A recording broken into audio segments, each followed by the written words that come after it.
আসসালামু আলাইকুম। তো আমি আজকে আসলাম আমাদের গ্রামের পূর্ব পাশে। এটা হলো আমাদের গ্রাম।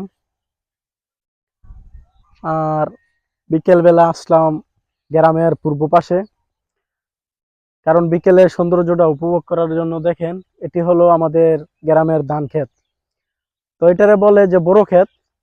এই বোরো ক্ষেত মূলত আমাদের নদী ঘেঁষে এই বোরো ক্ষেত, মানে নদীর পরে এই চক।